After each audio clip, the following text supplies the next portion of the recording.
Ормандағы оқиға. Алыстағы ну орманда Шуақ есімді кішкентай кірпі ата-анасы 5 қызы мен 3 ұлы бар үлкен тату-тәтті отбасында өмір сүріпті. Ана кірпі күллі орман тұрғындарын киіммен, жамылғымен, көрпе-төсекпен қамтамасыз ететін тігінші. Ал әкелері дәрігер. Қысы-жазы жеміс-жидек, дәрілік шөптер жинап, олардан дәрі жасап, науқастанып қалған адамдарды емдейтін. Шуақтың ата-анасын аң-құс біткен түгел сыйлап құрметтейді. Оған қоса балаларына жақсы тәрбие бергендіктен кірпілер отбасы орман мектебінің үздіктері саналатын.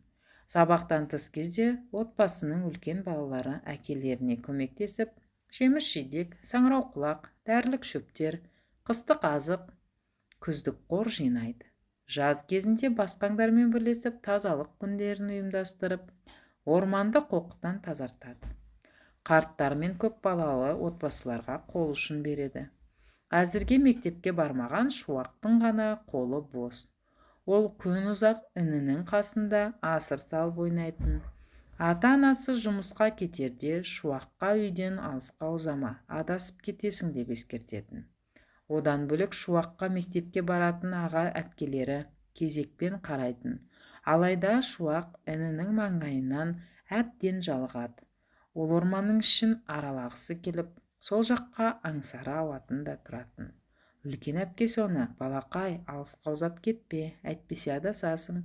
Орманда жалғыз қалып қойсаң, жабайы аңдар жеп қоюы мүмкін деп қорқытады. Мен ешкімнен қорықпаймын, деп шаңқ етті әпкесіне кішкентай кірпі. Кім болса да тікеніммен түйреп алам. Сонда да әке кірпі Шуаққа қайта-қайта ескертіп, орманға бармауын өтінеді.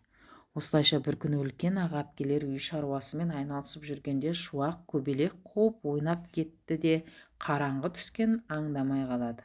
Сөйтіп ортасында жолдан адасып кетті. Аздан соң барлық аңдар індеріне кіріп жоқ болды. Ал кішкентай кірпі шырша ағашының түбіне тығылып қайда барарын білмей отырып қалды.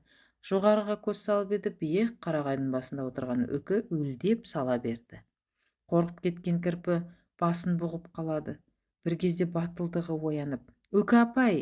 деп бар күшімен айқай салды, көз жасын сүртіп. «Менің үйім қайда, айтыңызшы, адасып қалдым!»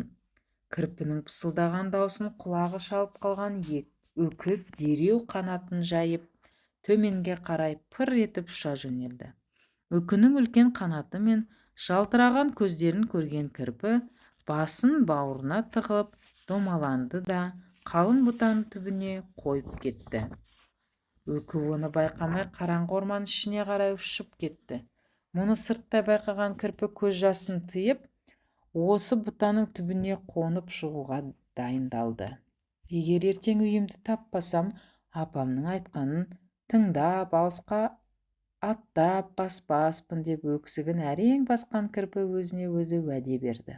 Бұл кезде ана кірпі мен әке кірпі үйіне оралып, балаларын санай бастағанда Шуақтың жоғын білді. «Шуақ қайда, балалар?» деп сұрады ана кірпі басқалардан. Үлкендер бір-біріне қарап, білмейміз дегенде үнсіз қалды. «Жүріңдер іздейік», деді әке кірпі қабағын түйіп. Сөйтті де Шуақты іздеуге шықты. «Шуақ, балақай!» деп айқайлады. Әке кірпі орман ортасына жеткенде, бірақ оған ешкім жауап қайтқан жоқ. Ақыры әрі-бері сенделіп іздеп Шуақты таппай қайтты. Үйіне келсе, отбасы тамаққа қол салмастан жабырқап отыр екен. «Оқасы жоқ, ертең күн шыққанда балақайды міндетті түрде табамыз», деп жұбатты балаларын ана кірпі. Ал кішкентай кірпі әбден жылап болып көз жасын сүртті де шыршаның түбіне қонжия кетті. «Олар мені ұмытып кеткен шығар», деп ойлады кішкентай кірпі терең күрсініп. Ертесіне таң қылаң бергенде кірпілер отбасы Шуақты іздеп орманға лап берді. Күллі орманды дүрліктіріп айқайлап келе жатты.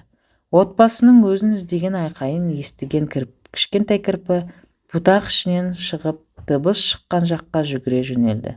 Оны алдынан әке кірпі күтіп алды. «Әке, мен мұндамын», деп бар даусымен айқайлаған Шуақ жүгіріп барып әкесін құшақтай алды. Әке кірпі Шуақты көтеріп алды да қатқыл дауыспен: «Табылғаның жақсы болды, балақай. Осындай үлкен орман ішінде өліп қалсаң қайтер едің? Біз сені ойлап түнімен уайымдап шықтық. Анаң да бауырларың да сені іздеп жүр деді. Осы кезде Шуақтың қасына ана кірпі мен бауырлары жиналып қалды. Бәрі қуанып, Шуақты кезек-кезек құшақтай берді. Мәз-мейрам болған Шуақ қауіп-қатерге ұрынбас үшін үнемі үлкендердің сөзіне құлақ асу керегін түсінді. Сол оқиғадан кейін кішкентай Шуақ отбасындағы ең тіл алғыш балаға айналып, жалғыз өзі інінің маңайынан алысқа ұзамайтын болыпты. Күй құдіреті.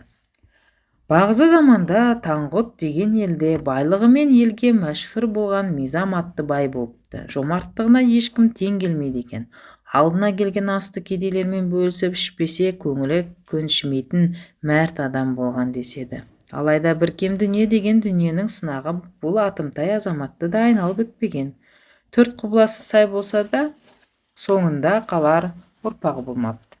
Келген қонағынан алдынан өткен жаннан Құдайдан өзі үшін ұрпақ сұрауын өтінеді екен. Бірақ күндер апталар айларға, айлар жылдарға созылып, жаны жүдеген Мизам байдың арманы орындалмай, ойсан кетіп, көңілі құлазиды. Күндердің бір күнінде есік алдында отырған Мизам байдың жанына ақсақал қарт адам келіп жайғасады. «Я, жолдас, не қайғы?» деп сұрайды қария байдан көзін алмай. «Ұрпақтың қамы ғой ақсақал, артымда ізім қалмай кетіп бара жатырмын. Мына мыңғырған малымды, сәулетті үйімді сен тапсырар жан болмағаннан алаймын» деді. Мизам қарт кісіге бір қарап: «Ұрпағының кім болған маңызды ма, ұл ма, қыз ба?» «Ұл болса» деді бай көңілі толқып. Ақсақал одан әрі ештеңе демеді. Бата оқыған кісідей бетін сипап тұрмаққа ұмтылғанда бай баяғы әдетінше қарияны қонаққа шақырды. Келбеті көркем, қарт болса да қауқары кетпеген ақсақалдың жүзі жадырап, астан үлкен емеспін дегендей келісімін білдірді. Мизам бай бейтаныс қонағына есік ашпаққа ұмтылып еді, қария жер жұтып қойғандай ізім ғайып жоғалды. Бай бір сәт аңтарылып тұрды да ішінен адам ба жын ба деп ойлап, ештеңе түсінбей үйіне еніп кетті. Көп ұзамай байдың бәйбішесі жүкті болып, бұл сүйінші хабар Мизамның төбесін көкке жеткізді. Талайдан бергі тілегін Құдайдан қабыл еткенін түсініп, байлығының жартысын жарлы жақы байларға таратты. Кедейдің бір тойғаны, шала байығаны дегендей асқазандарына ел қонған халықтың да жаны жадырап қалды. Барлығы байға тілеген жаудырып, батасын беріп, жылы-жылы сөздердің сыр сандығын ашты. Айы күні жетіп бәйбіше өмірге жауырыны тоқпақтай қабағынан қар еріп, айбарлы жүзінен ат үркетін ұлды дүниеге әкелді. Мизам бай сүйінші сұрағанның әрқайсына 6 атанынан беріп, шапан жауып қайтарыпты. Бірақ қуаныштың ауылы әлі алыс еді. Жаңа туған сәби ассыз қалды. Анасынан сүт шықпай қарны ашып, қауқары кеткен бала жылай бастады. Сүт ана іздеп көрген еді басқа балаларға, еген әйелдер тек осы балаға келгенде сүт шықпай қиналды. Ешкінің сүтін бермек болған, ол да iyi қоймады. Мизам байдың тағаты таусылды. Көзінен жасы кеппеген бәйбішесі мен қарны ашып жылаған сәбиіне қарап шыдай алмай, ел арасынан емін іздеп сапарлап кетті. Мизам мыңғырған малын алдына салды, сәбиі мен бәйбішесінің жанын алды. «Баламның қарны тойдырған адамға қолымдағы барымды беремін» деп жар салды. Бұл хабарландыру ел ішіне көп тарады. Тегін келген дүниенің тезегіне де таласады. Тәуіп бақсылар, шамандар мен көріпкелдер Мизам байдың айналасын толтырып тастаған. Күннен күнге қарасы үзілмеген емші сымақтардың еш амалы іске аспады. Бірде бай ел арасын торауылдап жүрген баяғы ақсақалды қарияны көзі шалып қалды. Туысын көргендей қабағы ашылып, өңі өзгере бастады. Ұлының тәнін ғана емес, жанын да қоса тойдыратындай жолындағыларды ар итеріп қарияға беттей кетті. «Ассалаумағалейкум ақсақал» деді бай толқып. «Уағалейкум ассалам азамат» деді қария жүзіне жылылық еніп. «Сіздің жасар еміңіз бар ма еді? Егер ұлымды тойдырып жылауын тоқтатып берсеңіз, мына мыңғырған малымды жолыңызға пида етейін» деді бай көңілі алабұртып. «Мен жасамаймын емді, бірақ жасайтын адамды білемін. Құлыңыз болайын қария, жанымның жарасы болған мына дерттен құтқарыңыз. Ана таудың шыңында бір күйші тұрады. Қос ішекті, көп пернелі домбыра ат таспабымен жаныңның жарасын жазып береді. Сол жерде жүрген халықта ол күйшінің кезінде нарды үйдіргенін білетін. Бірақ дүниеге қыныққандар оны жасырмаққа ниеттеді. Шақырыңда сол күйшіні, деді Мизамбай айналасындағыларға. Оны шақырма, өзің бар. Күйшінің қасиетін алдыңа сүйрелетіп төмен түсірме. Керісінше қадірін асқақтатып жанына жет. Мизамбай бәрін ұмытып, бар дүниесін баласы мен бәйбішесіне алып тауға көтерілді. Тау шыңына жете бере бай бір әсем үн естіді. Естуге қатты құмар болды. Мизам күйшінің есігін қағып кіруге рұқсат сұрады. Кіре сала мән-жайды түсіндіріп, күйшінің көмегіне мұқтаж екенін айтты. Бәрін ұққан күйші қолына домбыра алып, бір әсем күйді ойнатып, ойқастатып қол жүгіртті. Бір кезде байдың бәйбішесіне балаңды қолыңа алып еміз деп бұйрық берді. Бәйбіше баланы омырына жақындатқаны сол еді. Тәні тоғысып, бүткіл денесі балқыды. Сүтке тойған сәбидің жаны кіріп, әкесіне қарап күле бастады. Жүрегі аттай тулаған Мизам бай бар дүниесін күйшіге тастап кеткен екен. Бірақ ішінен қанша байлық берсе де күйдің құнын өтей алмағанын түсініп кете барды. Адал еңбек. Өте еңбекқор адам жыл сайын 10 шақты ағаш көшетін егеді. Оларды суарып, күтіп баптайды. Көп замай ол жер үлкен орманға айналыпты. Бір күні жас шыбықтар жиналып, сол орманның ішіндегі ең үлкен мәуелі бәйтеректен: «Бәйтерек ата, адамдар бізді неге өсіреді?» деп сұрайды. Сонда бәйтерек: «Шырақтарым, сендер әлі кішкентайсыңдар ғой. Негізінде біздің адамдарға тигізетін пайдамыз өте көп» деп жауап береді. Жас шыбықтар: «Сонда қалай?» деп таңдана қайта сұрақ қояды. Бәйтерек: «Айтыңдаршы, жаз мезгілінде жапырақтарың қандай түске боялады?» «Жасыл түске боялады». «Күз мезгіліндеші?» «Сап-сары түске ие боламыз». «Дұрыс айтасыңдар. Ал қыс пен көктемде қандай боласыңдар?» деді мәуелі бәйтерек. «Қыста аппақ қарға оранамыз, ал көктемде әдемі бүршік атамыз» деп жауап берді шыбықтар. Бәйтерек: «Бәрекелді, дұрыс айтасыңдар» деп қуанды. Шыбықтар болса: «Сонда біздің адамдарға қандай пайдамыз тиеді ата?» деді. Сонда бәйтерек: «Біз ең алдымен табиғатқа сән береміз. Жапырақтарымыз арқылы ауаны тазартамыз» деді. Жас шыбықтардың бірі бәйтерекке қарап: «Ендеше адамдар бізді неге кесіп тастайды, неге өсуімізге кедергі жасайды?» деп сұрайды. Мәуелі бәйтерек оларға қарап: «Қане, барлығың маған назар салыңдар. Мен сендерге бір оқиғаны баяндап берейін. Баяғы заманда осы өлкеде ешкімі жоқ жападан жалғыз адам өмір сүріпті. Бір күн әлгі адам түзу жолда келе жатып, жерден қураған ағаштың тамырын көреді. Сөйтіп тамырға дереу су құйып, оны тірілтіп алыпты. Содан бері әлгі жолдан өткен сайын оған су құюды әдетке айналдырыпты. Күндердің күнде кішкентай ғана тамырдан үлкен қарағаш өсіп шығады. Қарағаш жылдан жылға үлкейіп өсіп, тамырын кеңге жая береді. Алайда бір күн әлгі адамның үйі өртеніп, өзі далада қалыпты. Сөйтіп қарағаштың түбін мекен етіп, сол жерде ұйықтап жүреді. Бірде қарағаш оған: «Мен дүниедегі ең мықты ағашпын, сондықтан мені кесіп, сол ағаштан үлкен етіп үй тұрғыз» деді.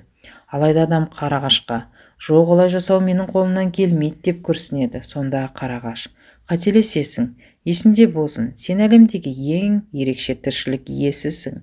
Маған қарашы, мен сенің арқаңда кішкентай ғана тамырдан үлкен әрі мықты ағаш болып өстім. Бұл өмірде жасаған жақсылығың өзіңе міндетті түрде қайтып келеді. Осы жылдар аралығында сен мені аялап, тамыр жайып өсуіме бар күшіңді салдың. Егер сен болмағанда мен әлде қашан қурап қалар едім. Енді жақсылық жасау менің кезегім» деді. Бірақ әлгі адам қарағашты қимай: «Мен сені қаншама жыл өсіріп баптадым. Енді қалайша оп-оңай шауып тастамақпын» депті қарағаш. Сонда: «Мына ауа, от, су, жер, күн және барша табиғат тек адамзат үшін тіршілік етеді. Біз ағаш деген тіршілік иесіміз. Біздің басты міндетіміз адамдарға көмектесу» деп жауап қатады. Сөйтіп мейірімді адам қарағашты кесіп өзіне биік үй тұрғызыпты. Және ауласына тағы 10 шақты ағаш өсірген екен. «Демек, бізде адамдарға көмектесуіміз керек қой, солай ма ата?» деді кішкентай шыбықтар қарт бәйтерек сөзін аяқтай салып. Сонда бәйтерек: «Дұрыс айтасыңдар. Адамзат біздің ең адал досымыз. Олар бізді қаншама жыл өсіріп бағып баптайды. Ал содан кейін бізден түрлі құрал саймандар жасап өз қажеттеріне жаратады, деді жас шыбықтар. Біз шынымен де адамдарға пайдалы екенбіз ғой, ата. Біздің оларға тағы қандай көмегіміз тиеді, деп сұрады бәйтерек. Адамдар бізден түрлі құрал жабдықтар мен жиһаздар жасайды. Мысалы, орындық, үстел, шкаф, диван және басқа жиһаздардың барлығы мына бізден жасалады. Тіпті суық күндері бізді отқа жағып жылына алады. От пен оттың да адам үшін нағыз тіршілік көзі. Біз лаулап жану арқылы оларды суықтан қорғаймыз. Бірақ бұл үшін оларға ренжуге мүлде болмайды. Өйткені адамдар жай ғана адал еңбегінің жемісін көреді, деп жауап берді.